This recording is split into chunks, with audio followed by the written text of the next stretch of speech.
سفارش کے سلسلے میں سوال ہے کہ جو ایصال ثواب کا سلسلہ ہے والدین مرحومین کے سلسلے میں خصوصاً اس کی کیا صورت ہے، کیا طریقے ممکن ہیں اور شرعی طور پر کس حد تک ثابت ہے۔ دیکھیے، ایصال ثواب کے ضمن میں دو رائے ہیں ہمارے ہاں۔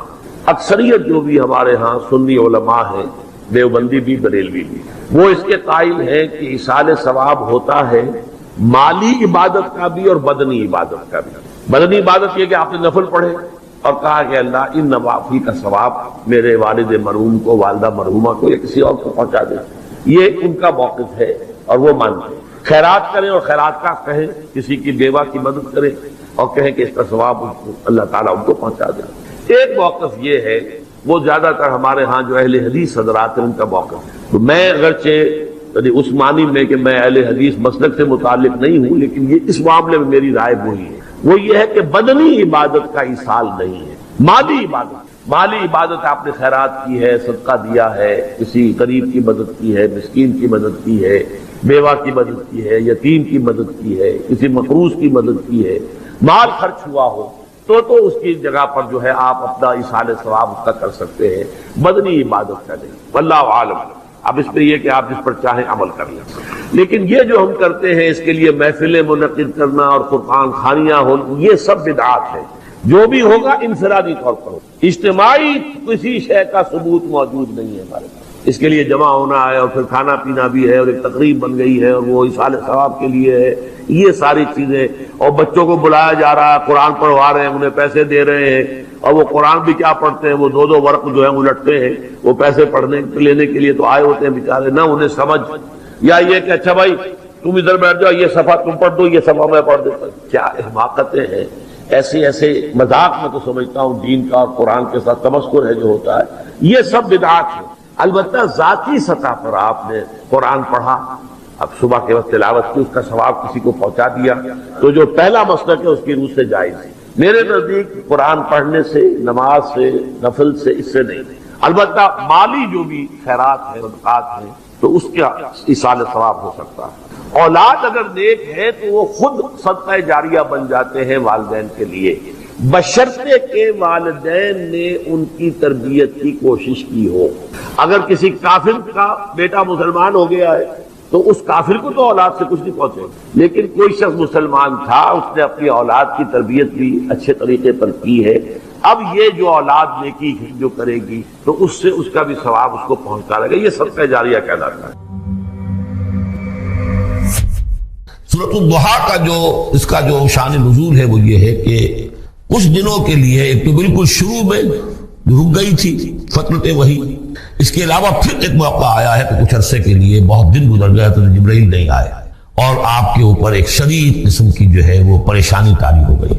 کچھ لوگوں نے بھی طعنہ دینا شروع کر دیا، کچھ عرصے سے محمد تم نے کوئی نئی وحی نہیں سنائی، کیا ہوا تمہارا شیطان کیا چلا گیا بس؟ کوئی ایسا بھی بتایا گیا کہ ایک دفعہ کئی راتوں تک آپ رات کو اٹھے نہیں، تو کہا وہ تمہارا شیطان تمہیں چھوڑ گیا ہے۔ وہ ساتھ کے رہنے والی عورت جو تھی کہ رات میں نے سنی نہیں تمہاری کوئی پڑھنے کی جو تم پڑھا کرتے تھے، شاید شیطان تمہیں چھوڑ گیا ہے۔ خود آپ کو جس قدر ایک اشتیاق رہتا تھا کہ وہی آئے اور آپ کی وہ روح کو جو ہے مزید اور غذا اور تر و تازگی جو ہے وہ مسلسل ملتی رہے، اس کی وجہ سے یہاں تک آتا ہے کہ حضور فرماتے ہیں کہ اس درجے میں رنج اور غم میں تھا کہ میں سوچتا بربنائے طب بشری، اس درجے حضور کے اوپر جو ہے یہ شاخ گزر رہا تھا کہ وہی کیسے بند ہو گئی، اور اس میں یہ بھی تھا کہ اللہ ناراض تو نہیں ہو گیا، کیا مجھ سے کوئی خطا تو ایسی نہیں ہو گئی، یہ سبب کیا ہوا ہے؟ یہ ہے وہ کیفیت کہ جس کے اندر یہ آیتیں نازل ہو رہی ہیں۔ اور اب آپ اس کو سمجھ لیجئے کہ اس کا نفسیاتی اور انسان کی باطنی کیفیات کے ساتھ کیا تعلق ہے۔ انسان پر دو طرح کی کیفیات طاری ہوتی رہتی ہیں، جیسے میں نے پہلے ایک دفعہ آپ کو بتایا صدیق اور شہید کے درمیان جو فرق ہے بنیادی، کہ کچھ بنیادی طور پر لوگ ایکسٹروورٹس ہوتے ہیں، کچھ بنیادی طور پر انٹروورٹس ہوتے ہیں۔ ایکسٹروورٹس کھیل کود بھاگ دوڑ، لوگوں سے ملنا جلنا، گفتگو ہے، اسے دھکا دے دیا، اس سے مذاق کر لیا، اسی میں وہ خوش رہتے، بڑے مگن رہتے، تنہائی انہیں کاٹ کھانے کو دوڑتی ہے۔ اور ایک انٹروورٹس ہوتے ہیں کہ وہ مجلس وغیرہ کو نہیں ہوتے، اپنی تنہائی میں کہیں بیٹھے ہیں، غور و فکر کر رہے ہیں، سوچ وچار کر رہے ہیں، انہیں وہ مجلس سے زیادہ اپنا گوشہ تنہائی جو ہے وہ زیادہ عزیز ہوتا ہے۔ یہ دو مزاج اللہ نے بنائے ہیں۔ اسی طرح ہر انسان کے اوپر آلٹرنیٹلی کچھ کیفیات آتی ہیں جس کو ہم کہتے ہیں میرا موڈ آف ہے، ایک طرح قبض سا ہو جاتا ہے طبیعت میں بندش سی ہوتی ہے اسی وقت اسی شخص کے اندر پھر انشراح سا ہو جاتا ہے، پھر ہنسنے بولنے کو جی چاہتا ہے، گفتگو کرنے کو جی چاہتا ہے۔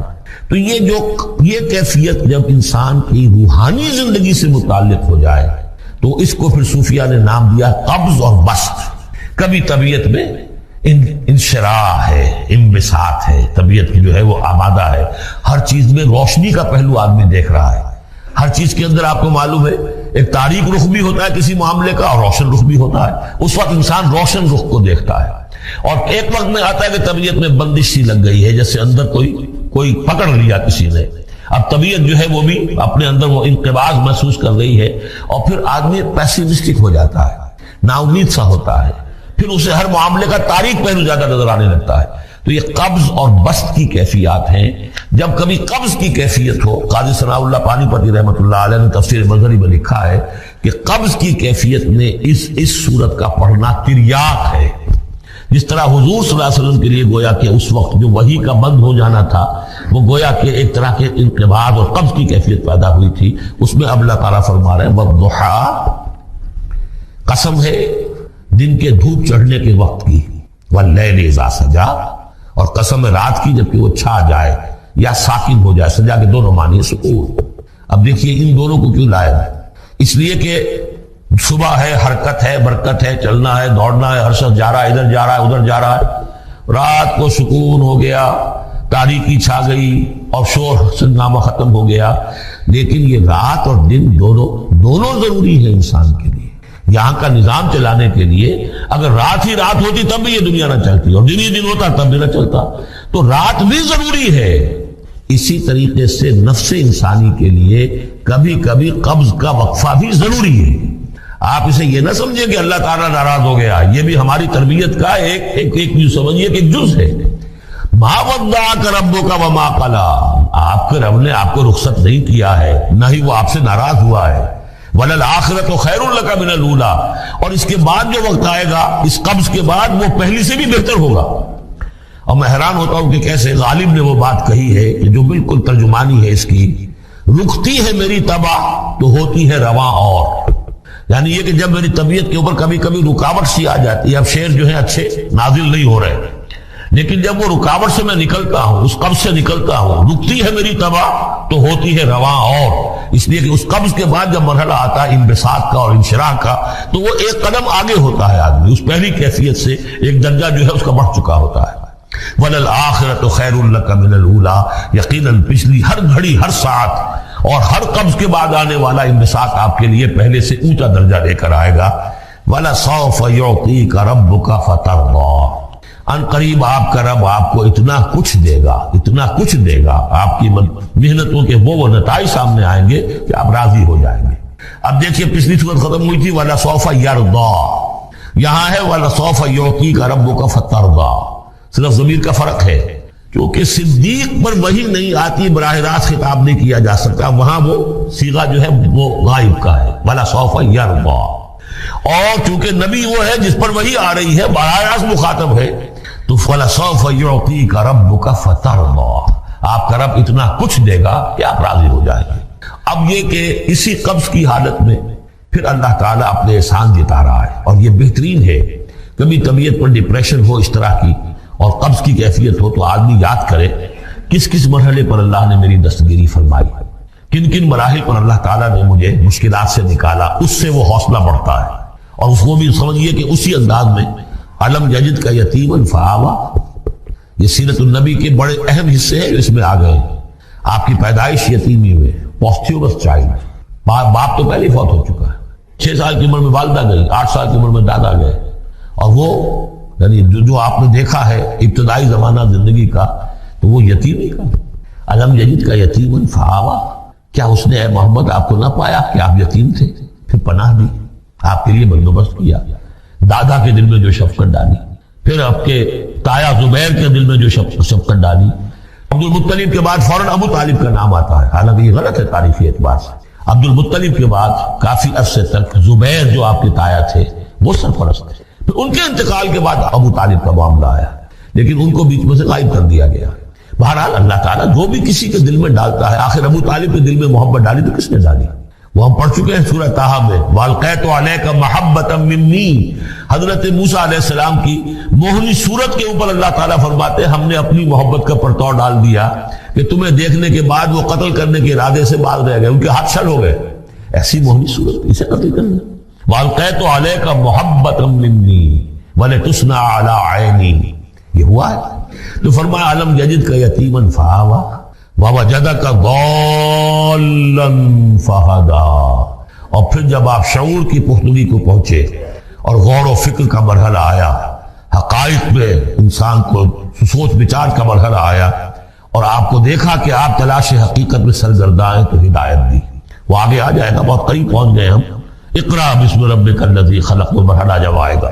وَوَجَدَكَ عَائِلًا فَأَغْنَىٰ، اور پایا آپ کو تنگ دست تو غنی کر دیا۔ کس طرح سے راستہ پیدا کیا ہے خدیجہ الکبریٰ رضی اللہ تعالی عنہا نے، جو بھی ان کے آپ کے محاسن دیکھے کتنی گرویدہ ہوئی ہے۔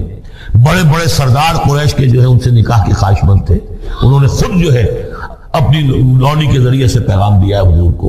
تو یہ ساری چیزیں جو ہے ان کی ساری دولت جو ہے وہ پوری کی پوری انہوں نے لا کر حضور کے قدموں میں ڈال دی ہے۔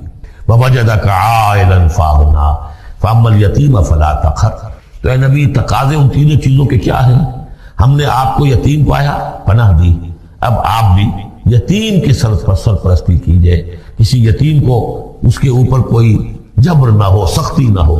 وَأَمَّا السَّائِلَ فَلَا تَنْهَرْ، اور آپ جبکہ تلاش حقیقت میں سرگرداں تھے تو ہم نے آپ کو ہدایت دی، اسی طریقے سے اب آپ کو بھی کوئی شخص سائل بن کر آپ کے پاس آئے سوال کرے، اسے جھڑکنا نہیں ہے۔ اسے جو بھی سائل دونوں طرح کے ہوتے، سوال کرنے والا کوئی علمی سوال اور سوال کرنے والا کوئی مالی دولت، مالی مدد کے لیے۔ وَأَمَّا بِنِعْمَةِ رَبِّكَ فَحَدِّثْ، اور جو ہدایت تمہیں دی ہے ہم نے اب اسے عام کرو، یہ نعمت ہے، آپ کے رب کا انعام ہے، یہ ہدایت جو آپ کو عطا ہوئی ہے اس کو بیان کرو۔ اس کے بیان کرنے میں یہ بھی ہے کہ اللہ کے انعامات کا چرچا انسان کرے اس کا شکر ادا کرنے کے لیے، اور یہ بھی ہے کہ اس کو پھیلائے اور عام کرے، دوسروں تک پہنچائے، ورنہ وہ مغل ہو جائے گا کہ وہ دولت جو ہے ہدایت کی اس کو آدمی صرف اپنی ذات تک محدود رکھے اور اس کا جو خیر ہے وہ دوسروں تک نہ پہنچائے۔ چند باتیں میں چاہتا ہوں کہ ترکی کی تاریخ کے بارے میں بھی، ظاہر بات ہے کہ یہ اس وقت تفصیل کے ساتھ تو بیان کرنے کا کوئی امکان نہیں ہے، چند باتیں میں چاہتا ہوں کہ سیلین فیچرز آپ حضرات کے سامنے آ جائیں۔ یوں سمجھیے کہ 13ویں صدی عیسوی، یہ 20ویں صدی عیسوی ختم ہو رہی ہے، آج سے 700 سال پہلے کے ماحول میں آپ جائیے۔ اس وقت خلافت بنو عباس کا خاتمہ ہوا، 1258 عیسوی میں فال آف بغداد، تاتاریوں کے ہاتھوں بغداد کی تباہی ہوئی اور خلافت بنو عباس کا چراغ گل ہو گیا۔ عربوں کی سیادت و قیادت اس وقت سے ختم ہوئی۔ جو خلا پیدا ہوا وہ اس قوم نے پر کیا جن کے ہاتھوں عذاب آیا تھا۔ ہے آیا فتنہ تاتار کے افسانے سے، پاسماں مل گئے کعبے کو صنم خانے سے۔ ایک انٹرم پیریڈ تو ایسا گزرا ہے کہ جس میں طوائف الملوکی تھی، ظاہر بات ہے کوئی بڑی تہذیب، بڑا تمدن، بڑی سلطنت ختم ہوتی ہے تو دوبارہ اس کی جگہ پر کسی دوسرے سٹرکچر کے بننے میں وقت لگتا ہے۔ درمیان میں وہ طوائف الملوکی، چھوٹے چھوٹے سلطان، چھوٹے چھوٹے عمراء، چھوٹی چھوٹی حکومتیں پورے عالم اسلام۔ لیکن رفتہ رفتہ یہ جو ترک ایک اصل میں یوں سمجھیے کہ ایک نسل ہے، قوم ہے۔ ہم مغل کو علیحدہ سمجھتے ہیں، ترکوں کا اصل میں ملک بھی ترک ہے۔ یہ سب ترکان ہیں، ان کی مختلف نسلیں۔ ترکان تیموری کو ہم مغل کہتے ہیں۔ ترکان صفوی کی حکومت قائم ہوئی ایران میں۔ ترکان تیموری یعنی مغلوں کی بہت بڑی مملکت قائم ہوئی ہندوستان میں۔ ترکان سلجوقی سب سے پہلے دائرہ اسلام میں داخل ہوئے تھے اور وہ خلافت بنو عباس کے دور میں ہی بہت کافی پاورفل ہو چکے تھے، چھوٹے چھوٹے علاقوں میں ان کی حکومتیں تھیں۔ اسی زمانے میں مشرق و مغرب میں ہر جگہ پر پورے عالم اسلام میں سب سے زیادہ مضبوط حکومتیں جو تھیں وہ غلاموں کی تھیں۔ ہندوستان میں 1206 میں دلی کے تخت پر قطب الدین ایبک بیٹھے غلام تھے، پھر وہ التتمش، یہ سب خاندان غلامہ ہے۔ ادھر مصر میں مضبوط حکومتیں دو ہی تھیں، ہندوستان میں خاندان غلامہ کی، ادھر مصر میں مملوک کہتے ہیں غلام کو، ملکیت ہے، یہ سب ترک ہیں۔ تو ان دونوں کی حکومتیں عظیم ترین قائم۔ ہندوستان میں تو دور کئی آئے، ہندوستان میں پہلے خاندان غلامہ، پھر خلجی، لودھی، سادات، مختلف خاندان، کچھ 325 برس تو اس میں گزرے، 1206 سے 1526 تک 320 برس میں یہ کئی خاندانوں کی حکومتیں توڑ پھوڑ ہوتی رہی۔ پھر 1526 سے مغل آئے، کہنے کو تو 1857 تک رہے لیکن حقیقت میں 150 برس ہے ان کے، جن کو کہا جائے کہ صحیح ان کی عظمت کا دور۔ یہ جو 6 بادشاہ ہیں، بابر، ہمایوں کا تو خیر نہ ہی شمار کیا جائے، اکبر ہے، جہانگیر ہے، شاہجہاں ہے، اورنگزیب، اس کے بعد جو ہے طوائف الملوک ہندوستان میں بھی ہو گئے۔ لیکن اسی صدی میں 13ویں صدی کے اختتام کے قریب 1288 میں ایک ترک سردار ارطغرل کا بیٹا عثمان، یہ خاندان عثمانی جو ہے حضرت عثمان سے کوئی تعلق نہیں ہے ان کا، یہ اکثر لوگ چونکہ اس میں بھی مغالطے میں نے دیکھا بڑے بڑے پڑھے لکھے لوگ، امریکہ کے ڈاکٹرز بھی اس مغالطے میں تھے کہ شاید ان کا تعلق حضرت عثمان سے، جیسے بنو عباس کا حضرت عباس سے ہے تو یہ عثمانی سلطنت جو ہے یہ شاید یہ حضرت عثمان کی نسل سے، اس کوئی تعلق نہیں، یہ تو ترک ہے۔ عثمان بیگ اس کا نام تھا، سردار کا، اس نے چھوٹی سی حکومت قائم کی، ویسے تمام مسلمانوں کی حکومتیں تھی، اناطولیہ پورا کا پورا جو ہے مسلمانوں کا تھا، مختلف چھوٹی چھوٹی ریاستیں، لیکن عثمان بیگ نے 1288 میں اس وقت کا جو ترکی ہے اس کا شمال مغربی کونا صرف ایشیائی ترکی، اس میں چھوٹی سی حکومت قائم کی۔ 1288 سے لے کر اس کے بعد یہ حکومت جو ہے تسلسل کے ساتھ قائم رہی، اور فرق یہ ہے کہ ہندوستان میں تو جیسا کہ میں نے عرض کیا اس عرصے میں بہت سے خاندان آئے اور ختم ہوئے، مغلیہ دور آیا ختم ہوا، پھر انگریز بھی آ گئے، لیکن یہ کہ 1288 سے لے کر اب یہ 1992 تک وہ سلسلہ وہاں قائم ہے، کوئی دخل نہیں، عروج و زوال انہی کے درمیان آئے ہیں، کبھی ان کی سلطنت بہت پھیل گئی، کبھی سکڑ گئی۔ پھر یہ کہ آج بھی بہرحال پورا ایشیا مائنر جس کو آپ کہتے ہیں، ایشیا کوچک، اناطولیہ کا پورا علاقہ، اور یورپ میں بھی بہرحال 3% ان کا رقبہ جو ہے یورپ کے اندر بھی ہے، آج بھی وہ مملکت قائم ہے، اور اس مملکت کے اندر نوٹ کیجئے پورے 400 برس تک خلافت رہی، ویسے تو 600 برس سے زائد ہو چکے ہیں، 1288 سے لے کر اور یہ 1992 تک، یہ تو 700 سال کی حکومت ہے، لیکن یہ کہ خلافت جو ہے وہ 1520 سے شروع ہوئی، یہ ذرا ذہن میں رکھیے، جبکہ انہوں نے حجاز کو بھی فتح کر لیا، مصر کو بھی فتح کر لیا، عظیم ترین 3 بر اعظموں پر دنیا میں کوئی اور حکومت اور کوئی اور سلطنت اتنی عظیم نہیں تھی جتنی کہ اس وقت سلطنت عثمانیہ، پورا حجاز، پورا یمن، پورا عراق، شام، مصر، اور پھر یہ لیبیا، الجزائر، تیونس تک، یہ سب کے سب پورا ایشیا مائنر، اور جیسا کہ میں نے عرض کیا بہت بڑا رقبہ، تمام بلقان سٹیٹس، ہنگری اور یہ علاقے جو ہیں یوگوسلاویا، سب کے سب جو ہیں یہ ایک مملکت 3 بر اعظموں کے اوپر محیط، تو 1520 سے خلافت شروع ہوئی ہے، اور 1920 سے لے کر 1924 4 سال میں درجہ بدرجہ ختم ہوئی، وہ بھی میں آج آپ کو بتاؤں گا کہ وہ درجے کیا ہیں، ایک دم ختم نہیں ہوئی، اس کے اندر کچھ وقت لگا ہے، 4 سال کے عرصے میں وہ نیچے گری ہے، 400 برس تک قائم رہی، اور 4 برس میں پھر وہ زمین ہوئی، اور خاص طور پر یہ پوائنٹ نوٹ کرنے کا ہے کہ بقیہ جو خلافتیں تھی، خلافت بنو امیہ، خلافت بنو عباس، خلافت، ان سب کو تو چیلنج کرنے والے کوئی نہ کوئی سامنے آتے رہے۔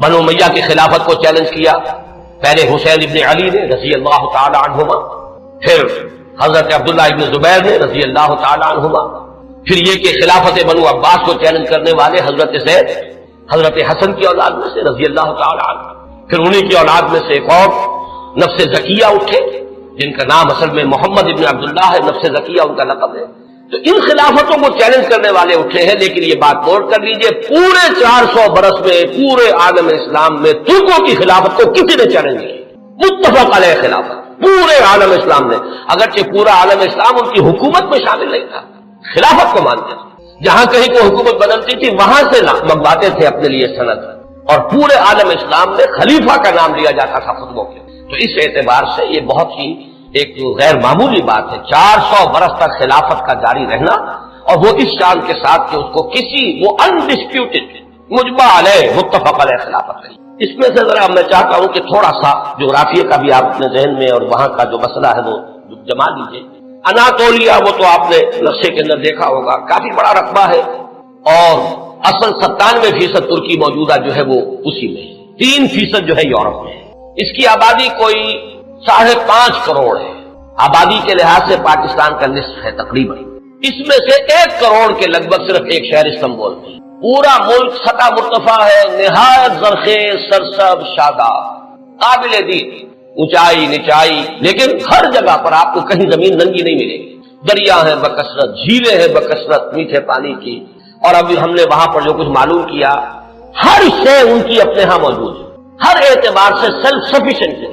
اللہ تعالیٰ نے اپنی نعمتوں کی بارش اس طرح کی ہے، 6 دن ہم نے اس میں گزارے ہیں صرف ایک شہر استنبول میں، اور یہ میں نے عرض کر دیا کہ وہ پورے ملک کی 1/5 آبادی تو وہی ہے، یہ شہر شاید دنیا کے اس اعتبار سے خوبصورت ترین شہروں میں سے ہوگا کہ یہ ایک تو یہ کہ نگینے کی طریقے سے یہ یورپ اور ایشیا سنگم ہے اس کا جس پر واقع ایک سمندر ہے جو پورا ترکی کے اندر ہی ہے، بحر مارمورا، جسے ایک چھوٹی سی آبنائے ملاتی ہے بحیرہ اسود کے ساتھ، بلیک سی کے ساتھ، اس کو باسفورس کہتے ہیں۔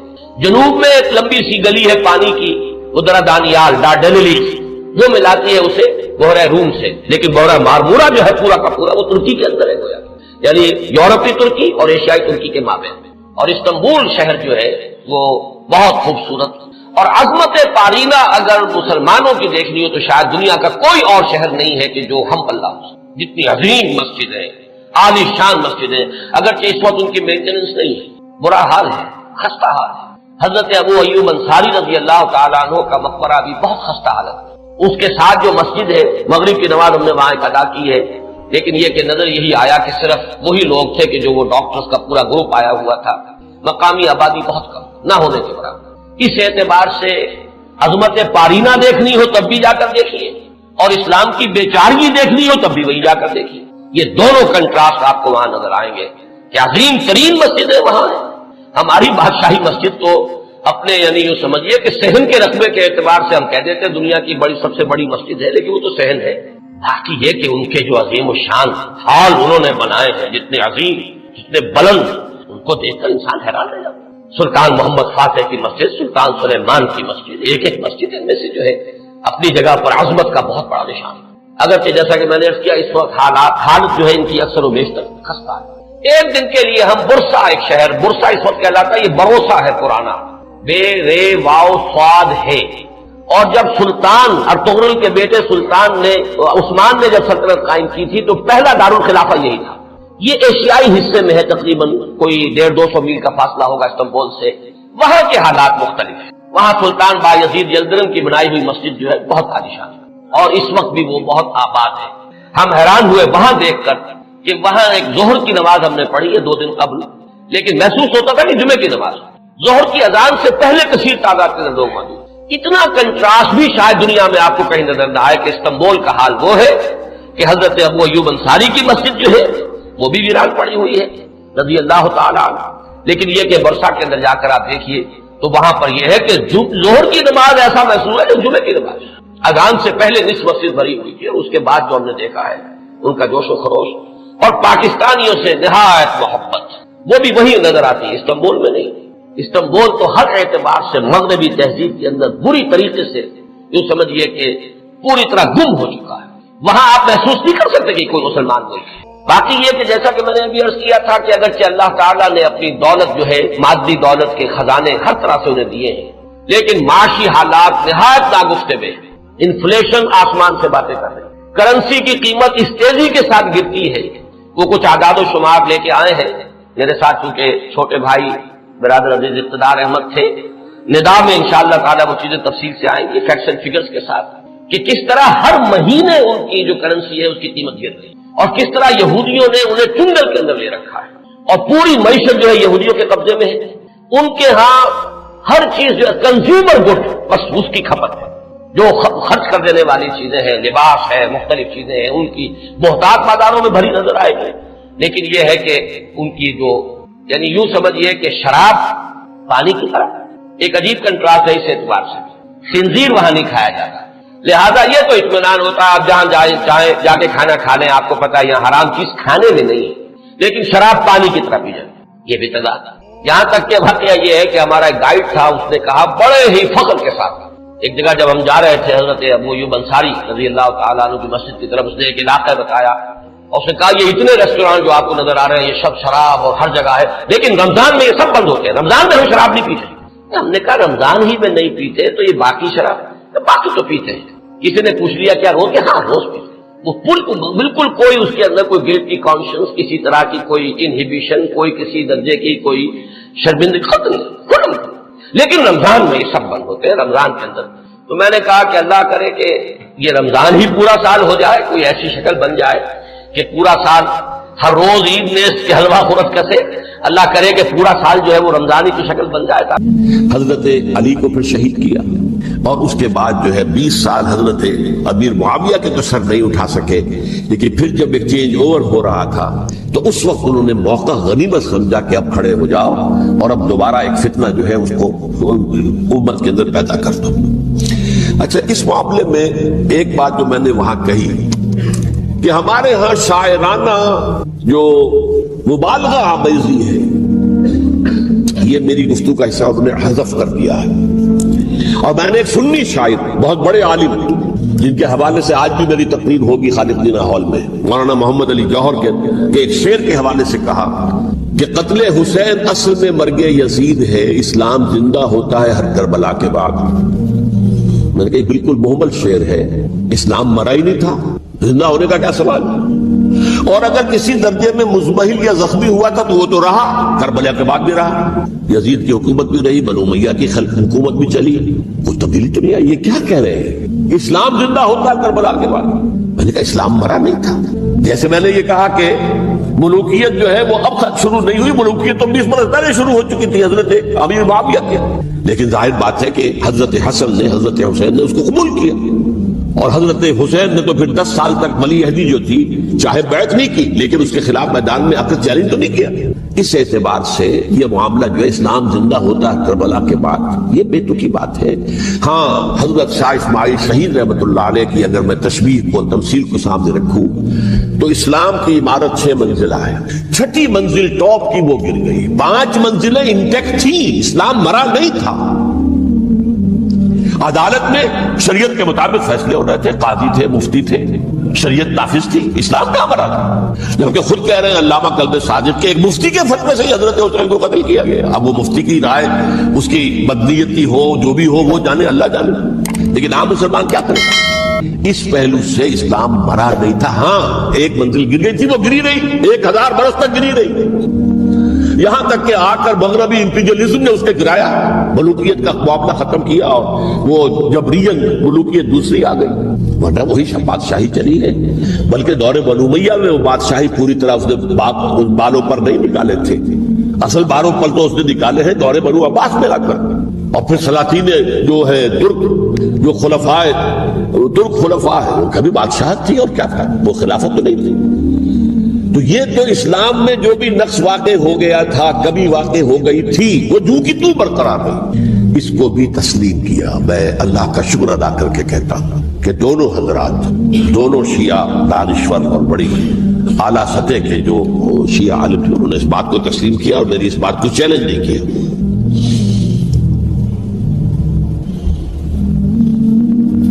اصل میں تیسری بات میں نے یہ کہی کہ دیکھیے حضرت حسین رضی اللہ تعالی عنہ کی اس شہادت کے بعد، اس کے بعد واقعہ حرہ بھی ہوا، جو واقع کربلا سے بھی بعض اعتبارات سے زیادہ بھیانک اور زیادہ گھناؤنا واقعہ ہے۔ بنو امیہ کی تاریخ ہے جس کو لوگ جانتے ہی نہیں۔ مدینہ کے کچھ لوگوں نے بغاوت کی اور انہوں نے اس کے خلاف فوج بھیجی، اور فوج کو جب مدینہ فتح کر دیا 3 دن کے لیے حلال کر دیا، جو چاہو کرو، یہاں جسے چاہو مارو، جسے چاہو لوٹو، جس کا گھر چاہو برباد کرو، جس عورت کو چاہو ریپ کرو، اور یہ مدینہ النبی کے اندر ہوا۔ تو کاٹ کھانے والی ملوکیت کے اندر بہت سے واقعات ہوئے۔ عبداللہ ابن زبیر کھڑے ہوئے، انہوں نے حکومت قائم کی تھی، لیکن یہ کہ وہ تو 6 سال کے لیے کامیاب بھی رہے، ایک حکومت قائم کی، بنو امیہ کے ہاتھ پر بیعت نہیں کی، بالآخر ان کی حکومت بھی ختم ہو گئی۔ پھر حضرت زید کھڑے ہوئے، انہوں نے بغاوت کی، وہ بھی ناکام رہ گئے۔ پھر بنو عباس میں کھڑے ہوئے حضرت نفس زکیہ، حضرت حسن رضی اللہ تعالیٰ عنہ کی اولاد میں سے، وہ بھی ناکام ہو گئے، شہید ہو گئے۔ پھر یہ سمجھ لیا گیا کہ اب یہ جہاں تک 6ٹھی منزل ہے وہ تو دوبارہ تعبیر نہیں ہو سکتی، یہ تو جس کی لاٹھی اس کی بھینس، جس کے پاس طاقت ہوگی اس کی حکومت ہوگی، جس کا قبیلہ زیادہ قوی ہوگا، جس قبیلے میں زیادہ عصبیت ہوگی، مضبوط ہوگا، متحد ہوگا، طاقتور ہوگا، اسی کی حکومت ہوگی۔ البتہ اس کے نیچے لوگوں کے اخلاق کی اصلاح کرو۔ صوفیاء کرام نے وہ کام اپنے ذمہ لیا، اور بالکل وہی کام ہے کہ جو ائمہ اہل بیت کرتے رہے۔ حضرت انسانی میں یہ عزم، ہمت، شجاعت، مثابرت، صبر، استقلال، استقامت، اس کی بہت روشن مثال ہے، بہت روشن مثال ہے، بہت روشن مثال ہے۔ لیکن اس سے تاریخ کی رفتار پر کوئی اثر نہیں پڑا. وہ جو ملوکیت آ گئی تھی وہ اور گہری سے گہری ہوتی چلی گئی. واقعہ کربلا کے بعد تو واقعہ ہر رابطہ میں نے گنوا دیا.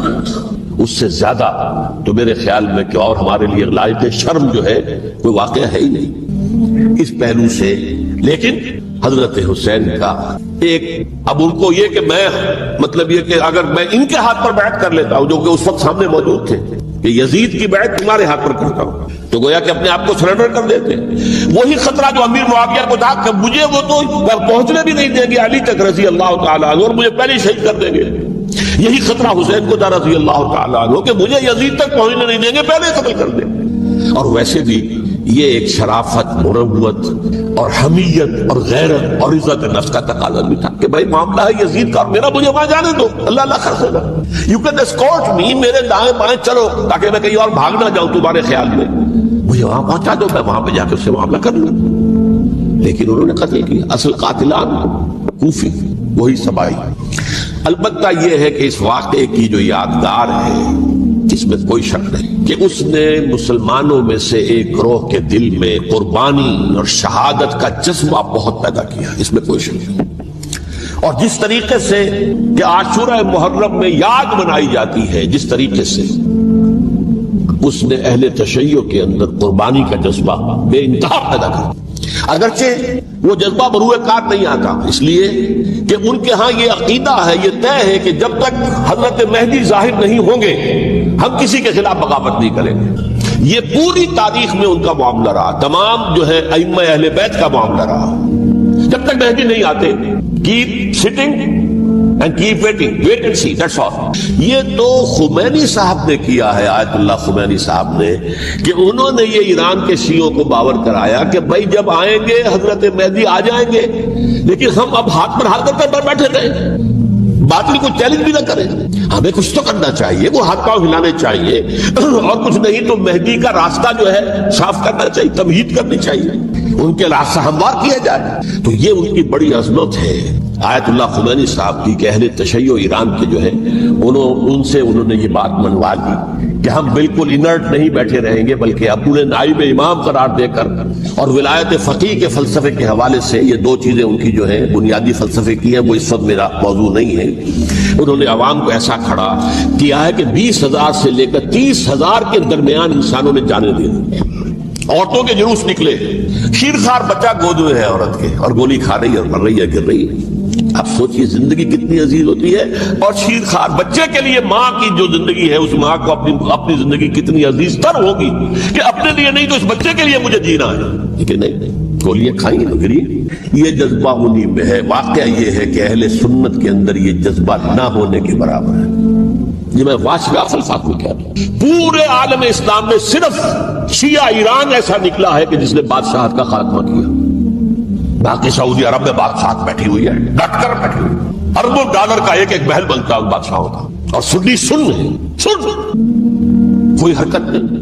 وہ تو اب جو حرکت ہو رہی ہے وہ اینٹی امریکن حرکت ہے جو ہو رہی ہے. وہ در حقیقت وہ مسئلہ بالکل دوسرا ہے جو اس وقت ہو رہا ہے. لیکن یہ کہ عالم اسلام میں کوئی تحریک ایسی نہیں اٹھی. یہ اہل تشیع میں ہے جو بالکل استثنائی بات ہے کہ انہوں نے جو ہے ایسا بادشاہ جس کو کہا جاتا تھا کہ اس کا جو اسلحہ خانہ ہے وہ ایشیا میں سب سے بڑا اسلحہ خانہ ہے جو 2500 سالہ پرانی جو ایک عظمت تھی ایران کی اس کو دوبارہ تازہ اور زندہ کرنا چاہتا تھا. 2500 سالہ برسی اس نے بنائی تھی. اس کے لیے ایک شہر آباد کیا تھا کہ خسرو یا سائرس یا ذوالقرنین قرآن مجید کی اصطلاح میں اس کی یادگار بنائی تھی. اور وہ سوچ رہا تھا کہ وہی عظمت دوبارہ ایران کی ہوگی جو کہ خسرو کے زمانے میں تھی جس کا قرآن مجید میں سورہ کہف کے اندر ذکر ہے. مشرقی فتوحات مغربی فتوحات شمالی فتوحات. تو وہ بادشاہ ہے اس کو بھاگنا پڑا قربانی کی وجہ سے. تو یہ جو ہے واقعہ کربلا نے اس میں کوئی شک نہیں ہے کہ ایک ایسی مشعل روشن کی ہے جس کو کہ ہر شخص کو دیکھنا چاہیے. یہ بھی انسان جیسے کہ اقبال نے ایک شعر کہا تھا غالب کے لیے فکر انسان پر تیری ہستی سے یہ روشن ہوا ہے پرے برغ تخیل کی رسائی تاک ہو جا. تو فکر انسان پر حضرت حسین کی قربانی سے یہ واضح ہوا ہے کہ انسان کس حد تک جا سکتا ہے قربانی دینے کے لیے اپنے کسی مقصد کے لیے. مقصد ان کا جو تھا میں نے اسی لیے آیت پڑھی تھی معاذ اللہ ثم معاذ اللہ. میں ایک آخری بات جو کہہ رہا ہوں وہ نوٹ کر لیجئے ایک خاص انتہائی نقطۂ نظر کے عام کیے جانے کی وجہ سے سنیوں میں بھی ایک انتہائی رد عمل پیدا ہوا ہے. ایکسٹریم رائٹسٹ سنی سے اگر ایک طرف سے حملہ کیا گیا ہے حضرت عثمان کی نیت پر، ان کو خیانت کا الزام لگایا گیا، ان پر اقربا پروری کا الزام لگایا گیا، حضرت ابو موسیٰ شریف پر خیانت اور غداری کا الزام لگایا گیا. یہ ساری چیزیں اگر صحابہ کرام کے اوپر ہوئی ہیں، امیر معاویہ پر، امیر اور عمرو بن العاص پر، تو جواب میں کچھ لوگ کھڑے ہو گئے. حضرت علی وہ اقتدار کے طالب تھے، معاذ اللہ ثم معاذ اللہ ثم معاذ اللہ. یہ اہل سنت کا موقف نہیں ہے. حضرت حسین اقتدار کے طالب تھے، ہرگز نہیں، ہرگز نہیں، ہرگز نہیں. وہی اصول جو میں نے بتایا تھا سب کے لیے لاگو رہے گا. وہ امیر معاویہ کے لیے ہے تو حضرت علی کے لیے بھی، حضرت حسین کے لیے بھی ہے کہ نیک نیت ہے. آپ ان کی کسی رائے سے اختلاف کر سکتے ہیں لیکن ان کی نیت پر حملہ نہیں کریں گے. نیت پر حملہ کریں گے آپ کا ایمان بالرسالت جو ہے وہ مجروح ہو جاتا. حسن کی اولاد میں پھر حضرت علی بن حسین رضی اللہ عنہ، حضرت حسین کی اولاد میں پھر امام محمد باقر، امام محمد جعفر صادق، اور اس کے بعد بھی 5 اور. کسی نے بغاوت نہیں کی. جیسے علماء کرام کام کر رہے تھے اور جیسے صوفیاء کرام کام کر رہے تھے، ایسے ہی وہ مسلمانوں کی علمی تربیت، روحانی تربیت اور تزکیہ کر رہے تھے. کسی نے حکومت کو چیلنج نہیں کیا. نوٹ کر لیجیے اس بات میں. حضرت علی نے بھی چیلنج نہیں کیا تھا، حضرت حسن نے چیلنج نہیں کیا، خود صلح کر لی. تو ائمہ اہل بیت جو 12 یہ گنتے ہیں، جن میں سے آخری جو ہے حضرت مہدی کو تو ابھی ظاہر ہونا ہے، ان کے عقیدے کے مطابق وہ روپوش ہیں، وہ ظاہر ہوں گے. لیکن 11 حضرات کے بارے میں یہ کہ حضرت حسین کے سوا کسی نے بھی چیلنج نہیں کیا ملک کے نظام میں. اور حضرت حسین نے بھی اس مغالطے پر کیا کہ کوفی ساتھ دیں گے. اور یہ موقع ہے کہ یہ جو چھٹی منزل